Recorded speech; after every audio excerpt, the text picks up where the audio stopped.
Ever look around you and think, this doesn't make any sense? Why is it like this? What if instead it worked this way?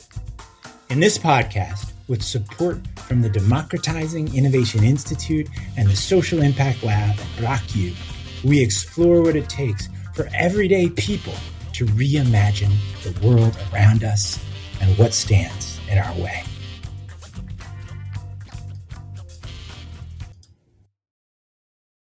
We're all working in the tech support department. We may not have signed up for this consciously, but think about it. Aren't you somebody's tech support? And maybe a young person you know or an older person you know is your tech support, and then we are each other's. Is it just me? I feel as if I am employed by multiple companies as a tech. I think for better and worse, I am my family's tech support. And I say that, like, I installed the mesh network in my house. Whenever there's a problem with the internet, my kids come running to me. What did you do? I'm like, I do not provide the internet. I just make it accessible for you. What did you do? Like, what did I do? I'm just going to have to call the service provider like everybody else and schedule a visit because the internet's not working. You are to blame, Miriam. I feel that this should be in your bio. You are, you might not make the tech work, but when it doesn't, that's when what did you do? I tell my kids, I'm like, when it's succeeding, silent, it's invisible to you. It's the opposite of a casino. All my wins are invisible. So, right. Nobody celebrates the clean parts of a floor with a dust ball on it. And this is, as I understand it, this is parenthood, the essence of it. I don't know, Dan, do you find that you are either someone's tech support or unpaid or vice versa? All the time. Although as I'm getting older, I realize I'm not being asked as much because, the technology is advancing and I'm trying to catch up. So I guess in our household, my wife's a little younger than I am. So I feel like I still get questions about tech support, which is gratifying. Let's put it that way. And but as I get older, it's less and less so. So, we have to learn new things all the time. So I'm happy to try to keep up with the changing innovation and technology we see every day. So Mim is that she's the person they ask what went wrong. You actually feel relevant. I'm hearing you feel it at a time when the intuition behind half the platforms you use has just like radically changed overnight and you no longer know where to find stuff. The fact that you still get asked makes you feel it's like getting asked for directions in New York or something. You feel good and important and relevant. Yeah. And I would say that it's important to lean into these things too. So yes, there's trepidation when Dan has a new book. No, I'm just kidding. Yes. Maybe one day. It's coming down the line. But I've realized that leaning into this stuff is actually very good because you kind of get over your fear of thinking, oh, it's just another thing I have to learn or pick up and maybe I won't be good at it. 10 times out of 10, like you lean into it, you figure it out, and then you realize it's not as half bad as you thought it was. And the advantage is that you picked up a new skill, new sort of a knowledge base. And then you can share it with your friends and family in the world.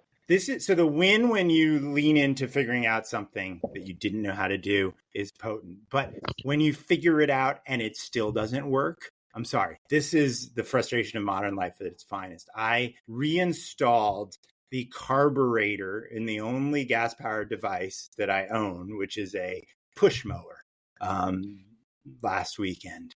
And I took everything. I was so proud of myself that I put the pieces back in, right? This is like the Mac that I had for 20 years because I replaced all its innards. It still doesn't work. So I leaned in and fell over. Mim, you were going to say something. No, I was going to say to Dan's point, I think we're all curious people. We all want to know how things work. Like what's inside, what's powering whatever I use. And so as much as I am I'm sorry, I was on my phone. What did you say? No, I'm just kidding. I was being a non-curious person. That tracks. Are you channeling one of my children right now? No. No, same ones that are mad when you're texting. Same ones that are mad, yeah. But I think that there's a curiosity of like, I want to understand how it works. And so I want to know that I've tried everything. To your point, you took everything apart. You cleaned everything. So you're like, I did everything I could. And maybe it's just old. Right? Right. But the curiosity really does hit a wall so I have an old HP printer that wouldn't suddenly stop connecting to my local Wi-Fi router. And I did everything. You know that menu where to get a digit or a letter, you have to just press the up arrow over and over. It's a Brother printer. That's the one, right? And It's one of so those original I'm cell doing that phones where you have to like type in your text, right?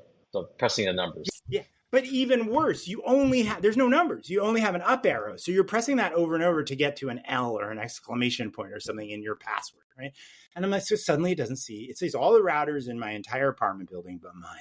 And so finally I call Spectrum, and I get a real person after much striving. And that real person says to me, well, we're testing it on our end. And the only thing you can do is we're going to send you a new router. And that router is going to work with your 2.4 gigahertz device. They did, it worked. And then I couldn't return the old router. That's another story for another day. Suffice it to say that the punchline is that the person there at Spectrum finally helped me after their system had canceled all my appointments and check-ins rampantly and say, oh yeah, this happens to me here every day. Right. So technology is both a blessing and a curse. I mean, Agreed.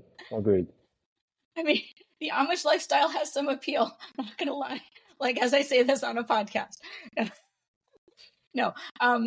But seriously, so what I wanted to do is actually... kids. Watch out. Yeah, take that. I'll make you work the land in homemade overalls. You wish you had internet. No. Okay. Sorry. The good news is they don't listen to this. I don't know. Okay. Here we go. What I wanted to do is actually transition to introducing our guest, because he's a really interesting person who's in many ways an embodiment of What If Instead through multiple points in his life, even to where he is now. So his name is Dan Lee, and he's joining us from Virginia. And he is a co-founder of a company called EuraHealth, which is an AI-powered agent that creates dashboards and manages dashboards to help people make better decisions about their healthcare, which we can all appreciate given how complicated healthcare is to navigate. And he's also running. So this is AI that fights the system rather than just being the system. Yeah. Okay. Yes, we will find out more from Dan, but that is my understanding, that it is AI that is our friend, not trying to kill us, so, which I'm always a big fan of. And he's also running for Congress in his home state of Virginia in the 11th Congressional District. So we're going to talk today about his journey to get to this point of running for Congress, but also why he started EuraHealth and the other things he's done along the way. So thank you for joining us this morning, Dan. It's great to be here. Thank you for having me. So I wanted to open with kind of your origin story. What led you to found EuraHealth? What led you to say, I want to run for Congress? Kind of how are those two things connected? So my career over the last 20 plus years has been in public service, and a common through line throughout that has been healthcare. So I've worked in the White House. I've advised the governor in Massachusetts. I was at the World Bank tackling global poverty issues. But throughout that journey, I've worked on health policy. I've worked on operations related to healthcare services and higher education. I've also been a caregiver myself in healthcare. So being a caregiver for my mom who has Parkinson's, that kind of led me to see healthcare and our healthcare system really kind of from multiple lenses, different perspectives. And one, it gave me appreciation for the complexity of it, but also it gave me the determination to try to solve some of the problems that exist in our healthcare system writ large. And with Eura specifically, it was the desire to actually get people in front of information that would help them make better informed decisions about their healthcare. And my belief was that one of the critical decisions about healthcare is the cost of our healthcare, whether it's going to see your doctor, going to urgent care, getting a lab test or MRI or something a bit more complex, like maybe like a colonoscopy or surgery. And my concern is that the healthcare system that we live in today, it's a $5 trillion industry. I know that's a sort of almost like an imaginary number to think about, but it's over a fifth of our national GDP. And the question for me has always been, for all we spend on healthcare, what do we get in return for it? And the short answer is not very much. So for listeners outside the U.S., I just wanted to say that for listeners outside of the U.S., keep in mind that what Dan's describing is health care in the United States, where we spend so much more. And Dan's asking, what do we get And often we as the individual get hit with bills that, it's thousands of dollars just for a basic thing. I have someone who's shadowing me as an entrepreneur right now from the Netherlands who ended up needing root canal while she was in New York. And instead of paying for it in New York, she flew to Colombia to get it done and is saving a bunch of money. That is extraordinary. And someone who's actually had a root canal in the last about 10 months, I can relate to that. I did not fly to Colombia, but it was an out-of-pocket expense that was unexpected, and it was a sizable one. But yes, healthcare is sort of backwards in many respects. But one way it's completely backwards is the fact that you get your healthcare service, procedure, test, or what have you, then 10 to 6 weeks later, after the fact, you'll get that surprise bill in the mail saying that, hey, by the way, even with your insurance, this is what you have to owe us, right? That is unlike any other sector in this country or even in the world where you get a service, you know what you're going to pay for that service ahead of time. So with Jura, the vision there was to provide price and quality transparency to the patient, to the consumer, such that even with your insurance, with a provider that's in network, right, where it's going to be the lowest out-of-pocket cost for you, in theory, you can shop around for if you need an MRI or an X-ray. Let's take a second and just think about the full force of what you've just said, Dan. So I love that you said in any other service this doesn't happen. So imagine, going out for dinner or something, right? And 10 weeks later, you get this bill, right, for thousands of dollars because, I don't know, you ordered the oysters and they weren't covered by your bill that you paid at the restaurant, right? I just want listeners to think about just what a crazy notion this is, what you're describing, Dan. And so when you say that Jura Health is going to shift this, let's imagine we're all there getting billed for dinner weeks and weeks later, sometimes for thousands of dollars for the oysters or something like that. What is Jura going to do to help solve our predicament? Yeah.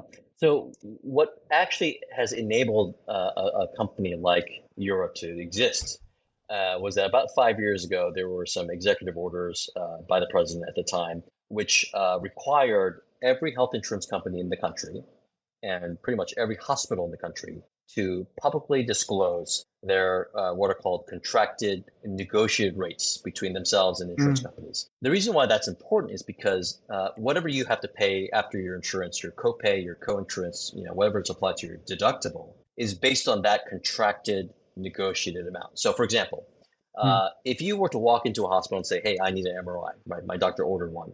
And if you don't have insurance, you'll be given what's called a cash rate, right? If you have insurance, your insurance provider and the hospital or the healthcare services provider has previously negotiated a special rate that if a patient comes in from off the street that has, say, Aetna or United Healthcare, we will only bill the insurance company X amount for that MRI. Those rates prior to 2020 were considered trade secret, so the public had no access to it. So post 2020. Wait, this is amazing what you're saying. So I go to the doctor or the hospital, and there's a contractually negotiated, established rate for whatever I need. You mentioned an MRI earlier or some procedure. And up until recently, although that's a known negotiated number, it's considered a trade secret from me, the patient. Am I hearing you right, Dan? That is 100% right. That is 100% right. And by executive order and by law in some states and almost at the federal level, that is no longer the case. But I can get into why that's also still problematic. So I had a couple of questions I wanted to kind of put out there as you're talking about what Jura Health is trying to do. So there are a couple of things that I think are pulling in the opposite direction of transparency, even as you're trying to bring more transparency to this sector. So one is the role of private equity in the sector and consolidation in buying up hospitals and buying up doctors' practices and in basically driving up rates and limiting services. And the reason I think that that's pulling in the opposite direction from what you're saying is there's only so much that patients can shop around if there's one hospital in town or there's one service provider that does the thing that they need to do. They have very limited options in terms of where else they would go if they're not in a position to travel, like long distances. So that's one piece. But then the second piece is, I remember reading this article probably 10 years ago about the charge master at the hospitals. sort of the secret number that hospitals not only charge to the insurance companies, but the amount that they decide, basically a very fancy managerial accounting exercise where they decide what each service costs. And so I guess my second question is, even if you're dealing with the transparency of here's what they agreed to pay your healthcare provider, there's still this other piece, which is what the hospital thinks it costs. And that's still a secret, right? So with the new executive orders that have been around for the last 5 years, and in the time since then, some states actually passing laws to enforce price transparency, mimicking some of the federal guidelines. We're seeing more transparency, let's put it that way, around these things. However, it's been a challenge because as you can imagine, the healthcare industry, if it doesn't benefit them, they will, basically fight every turn anything that goes against their own self-interest. So with price transparency, they will comply sometimes, but not necessarily comply in the spirit of state laws or the federal regulations. In other words, I'll give you an example. So United Healthcare, if you go to their website today, you can just Google United Healthcare price transparency. They will take you to a page on their website where they have disclosed, quote unquote, their contracting negotiated rates for pretty much every hospital, every provider they contract with nationally. You can filter it by wherever you live. However, those files are in a format that most people cannot open themselves. It's called JSON, and they're typically, on average, several petabytes large. So massive files. So not much organization. They've simply dumped all this information on these websites, and then by doing so, they say they've complied with the regulations and the law. That is not transparency, obviously. This is why startups and companies like Yura have come into this space to take those files and then meaningfully clean them up, translate them, and then get them in front of consumers in ways that are a bit more consumer and user-friendly. Dan, I love this point. Something's not accessible just because, in theory, if I could manage the petabytes and get through all the formats and data, I might be able to find the information, right? And so part of the innovation here that Yura Health is bringing is to actually bring me as the patient, as the consumer, that information in a form that I can meaningfully use for decision-making. Am I hearing you right? You're spot on. And we want to make that experience not only easy, but hopefully enjoyable, such that, if you need to go, get a test that's prescribed by your doctor or procedure, you can come to us and ask us, maybe here's the CPT code, or, if you just want to use natural language, I need an MRI for my shoulder, MRI for my knee. And then based on your health insurance, we can tell you, what is that out-of-pocket cost going to be? What is the amount that you would get in that bill 6 to 10 weeks later in the mail, but know that beforehand, such that you can decide whether you should get that procedure at X facility or Y facility, both of whom are in network with your insurance. But because there are different facilities with different contracted rates or different facility types.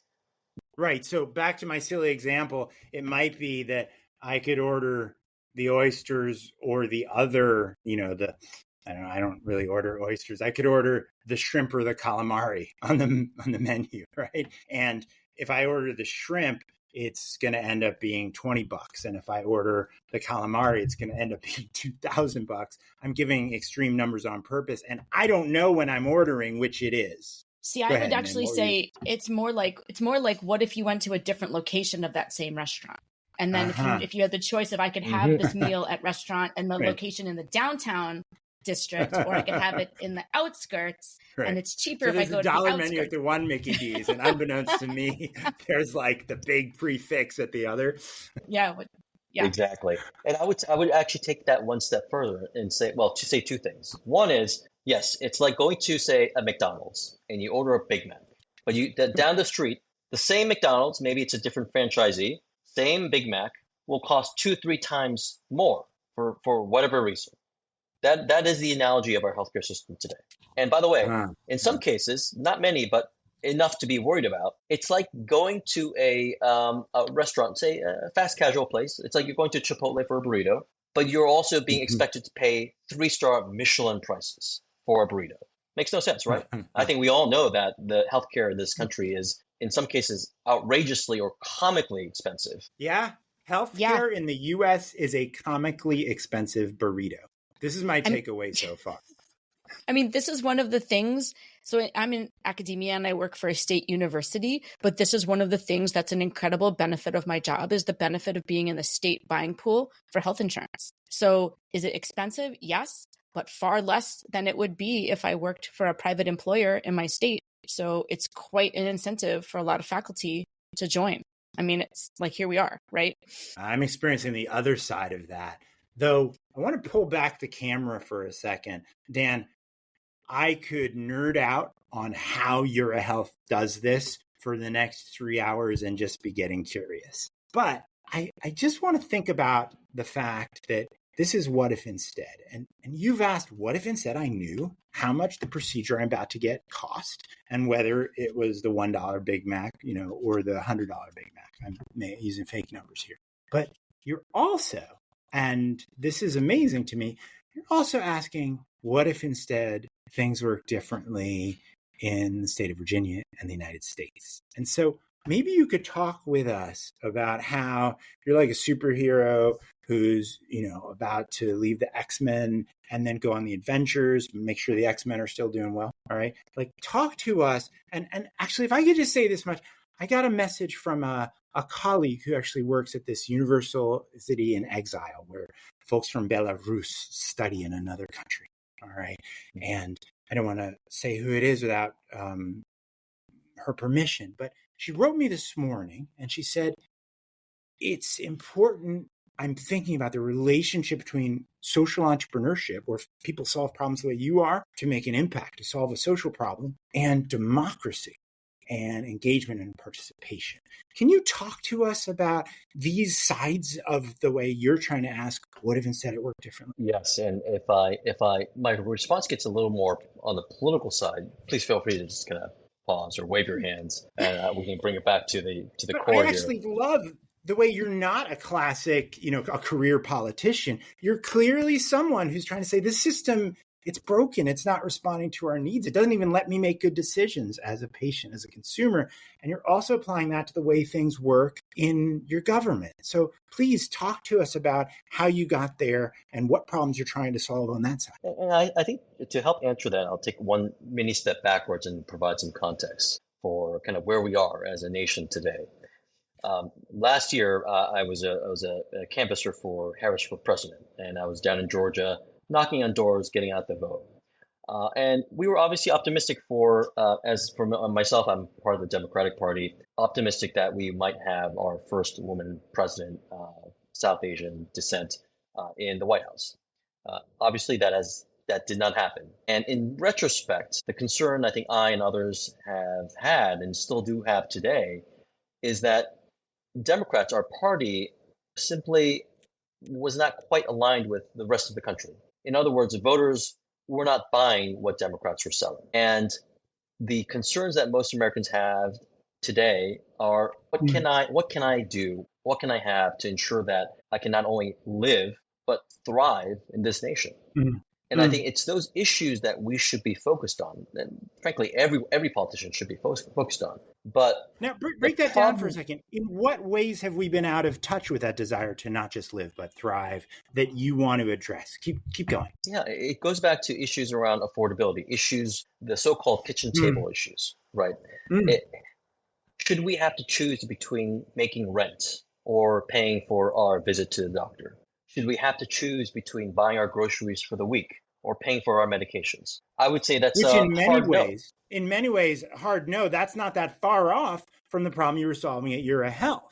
It sounds like a totally different thing to have a tech company and to run for office. But the kitchen table issue is the problem you're addressing in both cases, correct? It is. And I'll give you one other kind of example maybe we haven't touched on, which is when I worked in Boston, I was advising a governor up there. My job was to work with our state agencies in Boston and in the Commonwealth of Massachusetts to improve public service delivery. And what does that mean?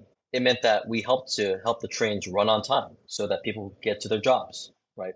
It meant that people who received unemployment checks could get them on time so they could make rent and pay groceries. And it also meant that people who had to, say, renew their driver's licenses at the DMV didn't have to wait 2-3 hours to get some basic service they needed, right? We brought that down to 30 to 45 minutes on average. It's these critical services or fundamental services that people rely on a daily basis that our governments, whether they're local, state, or federal, should be delivering. And it's that relentless focus that we had that enabled us to actually create a model for what government can do well.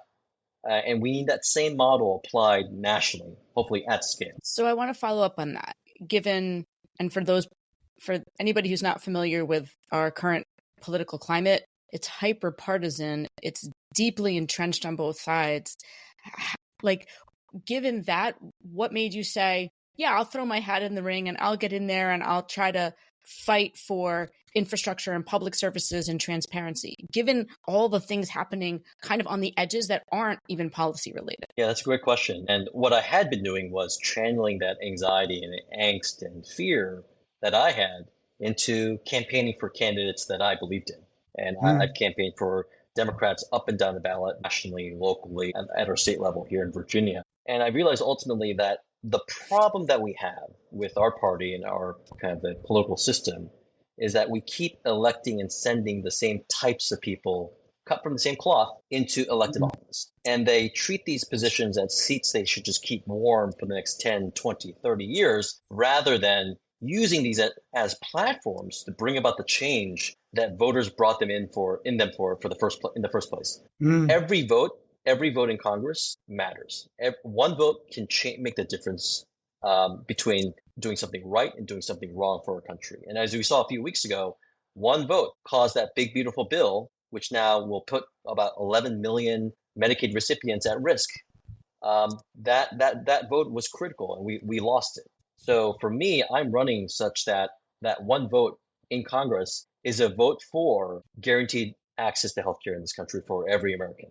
For me, that one vote will be access to a livable federal minimum wage. And that one vote will be access to affordable dependent care for kids and seniors. Now, having been a caregiver myself, I can tell you, and anyone who has been a caregiver listening to this, we all know it's hard. And that is an understatement. For a country like ours, we have to make sure that we provide these things. Because, by the way, these are not just nice things to have. These are essential to our right to exist. So I guess two things. So one is the Medicaid thing is a huge issue because, as you know, it's not just the people who are on Medicaid who are at risk of losing services. It's hospitals who could be forced to close because they're not getting Medicaid money. And in some places, in rural parts of this country, they're the only hospital around. So we're creating healthcare deserts potentially for people, which means, you guys know, reduced access to care, more people getting sicker, more people dying. I mean, it's kind of terrifying, some of these changes. But to go back to your point of like the one vote, that's all true, except there very often one side just doesn't have the votes to get the thing passed. And I guess my question is a more broad question about building coalitions, because it seems like there are clusters of people interested in building coalitions around issues and clusters of people who are like, I want to get likes on social media and I want to get notoriety and I want to raise money and I want to stay in my position by being as loud and as extreme and attention grabbing as possible. And so, like, can you talk a little bit about that sort of coalition building piece and how you see yourself playing a role in it? Coalitions are critical. Absolutely. We need to have a tent that brings in as many folks as possible.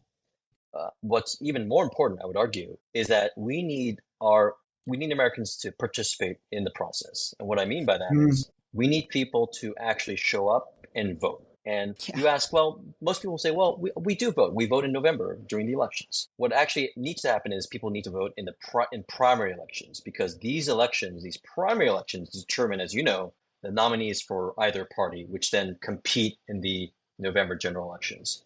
And just a bit of an insider baseball here with politics, primary elections and general elections are almost completely different types of elections, in the sense that they bring out different types of voters. So the most diehard, lefties or diehard righties, which are a very small number, are the ones that will consistently and vote in these primary elections. They know exactly when these happen, and they vote, and they bring their friends and family to vote for their issues. Because of the such lower turnout, these people actually have, they're very vocal about their issues. And the candidates who run in these primaries, whether, give them a spectrum of folks who are progressive or conservative or someone in the middle, they will essentially cater to these types of voters such that it leads to the polarization that we have today in our political system. So by the time we've got these sort of real left to real right candidates who come out of these primaries ending up in the November elections or general elections in the fall, the choice is pretty stark. It's really one side or the other, in the most kind of extreme sense. To help solve that, it's a simple solution. It's a hard one. We need more people to participate because unless they participate, their voices won't be heard and they won't be represented. Yeah, I agree with that, because if you have one thing, and I promise I'll give you the floor, Alejandro. So as you increase participation, you end up with more moderate candidates because they have to appeal to a wider cross section of people. And so there's some of this hyper partisanship that I think begins to erode as participation goes up. Like in the countries that you see that require people to vote, you have far fewer extreme candidates. I'm not saying we should require people to vote. I wouldn't go because but I think you're right about broadening participation in the process. You really strike me to this point about broadening participation. And we talk about the type of person who sees themselves as participating in politics more than every 4 years. The type of person that runs for office. When I first spoke with you and was hearing about your health, I admit it didn't occur to me to think of you, the social tech entrepreneur, right? That kind of person as also the kind of person that's going to go and run for office. And you're saying it's not just the kind of person who runs, but the kind of person who volunteers and gets involved. I admit, I think of the people who staff my local polling place, the people who are out there canvassing as a type of person. And I even am tempted to feel like, yeah, what's that really going to do? And so when I hear you saying we have to rethink, you use this metaphor of the tent, right? Not just who's, in the tent or putting up the tent, but who even shows up at the campsite, it really gives me pause. In the same conversation earlier today over email with my colleague, her name is Natalia Mikhailova, who's a professor at European Humanities University, we were just thinking together about civic engagement and its relationship with the entrepreneurial, the problem solver mindset. And we ended up looking up a piece by a guy called Meyer, who was asking why, like, he had been around during the rise of the Nazis. And he was asking, like, what could he have done? And why didn't he do anything? And he says this piece that really cut me to the quick. It says, each act, each occasion is worse than the last, but only a little worse. You wait for the next and then the next. You wait for one great shocking occasion, thinking that others, when such a shock comes, will join you in resisting somehow. You don't want to act or even talk alone. You don't want to go out of your way to make trouble. Why not? Well, you're not in the habit of doing it. And this really made me think, because you're saying we got to get in that habit fast. And you're saying it's not them, it's us that need to be in that habit. So I wish we could talk with you all day and would love to have you on for a follow-up on many of these topics where we've just scratched the surface. But as we connect these questions about participation, about kitchen table issues and having the information to know how much my healthcare is going to cost versus participating in our democracy and having an influence in the cost of everyday life, making everyday life just possible for regular people. So can you just take a few minutes and talk to us as a What If Instead person? Is your health continuing its thing as you run your campaign?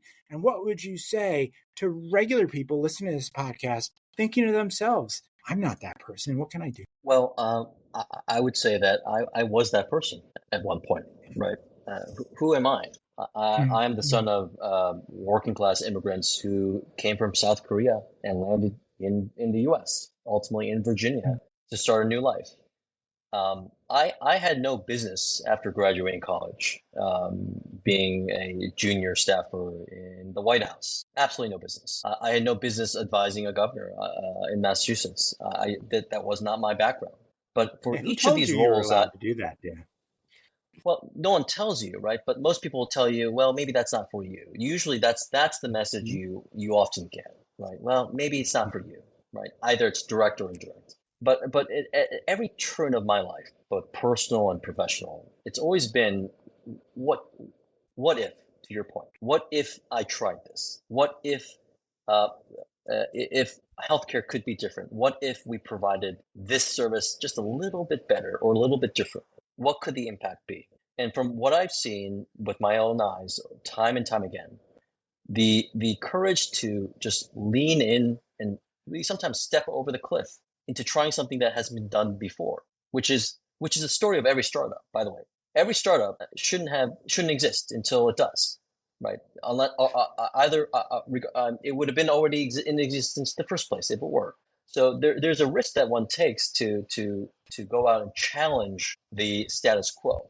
But it's often the biggest moments that we've seen in terms of change and progress in our country, our species, maybe, is that we all of us have taken risks and asked ourselves and then tried to do something differently. And that's been the inspiration for me personally. And it's why I'm in this race now, because I'll tell you very bluntly, right now, our leaders in the party have absolutely no idea. So let's lead with some courage and conviction, and let's just put some lines in the sand and say, hey, for the richest country on earth, me being a healthcare guy, absolutely no one should have to die for not being able to afford healthcare. And conversely, people shouldn't have to take on such amounts of medical and dental debt. There are 40% of Americans who have some form of medical and dental debt. And the leading cause of personal bankruptcy is still unpaid medical bills. That is just absolutely wrong. We have to change that. So I love all of this. One sort of weird synchronicity that I want to point out is one of the things that I've heard from Dan throughout this conversation is, people weren't expecting him to do these things, but he did them. And we have to stop looking in the usual places for the problem solvers. And then the third thing is you just get better at doing the work by doing the work. Like you had no business being a junior staffer, but you learned how to be a junior staffer, which led you to get to the next job, which you quote unquote had no business doing, which led you to get to the next thing and the next thing. So one of these weird synchronicity things is this is exactly what Alejandro and I write about in our book of how we think about social innovation in general and more broadly, of stop looking in the usual places for the usual suspects. And basically you get good at it by doing it. You just have to get your hands dirty and get out there and do it. So I love this. And full disclosure, Dan has not read our book. So he hit these themes and he wasn't primed or anything. But it's just kind of a nice synchronicity. Fully support all this innovation work you're doing. Dan, your use of the teleprompter is consummate. But seriously, this is very powerful to me. And these are very live, urgent issues for me as a person. And it's very powerful what the two of you have just said. The antidote to imposter syndrome is not suddenly stopping feeling like an imposter. It's doing it. Because once you notice yourself doing it, then you're doing it. You gave this wonderful statement, Dan, where you said, every startup shouldn't have existed. Everyone that becomes the world we think it is. And so I love that what you've said, that the impetus is, it just shouldn't work this way. It just shouldn't put us in debt, make us go broke, just to have our health taken care of. It just shouldn't work this way. I'm not going to wait around for somebody else to fix that because they're not. It's time for us to do so.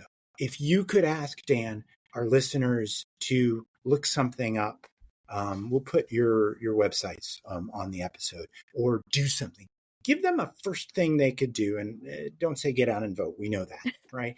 Is there something, one or two things maybe, whether it's engaging civically or solving a problem or getting involved, that folks can do who are listening to what you've just said? Absolutely. And it's the simplest step. Go out and volunteer in your community. Just go out, find an organization, whether it's a nonprofit, in a field that may interest you, or maybe it's a field that's completely different. Volunteer.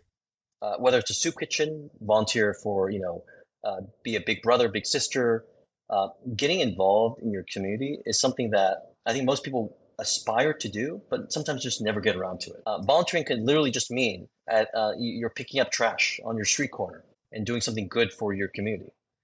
So that first step is sometimes the hardest step, but once you take it, I guarantee you'll never look back. Dan Lee, co-founder of UraHealth and candidate for the U.S. Congress in Virginia. Thank you so much for joining us here on What If Instead. Thank you for having me. Thank you. You've been listening to What If Instead. For more episodes, go to whatifinstead.net. Thanks for joining us.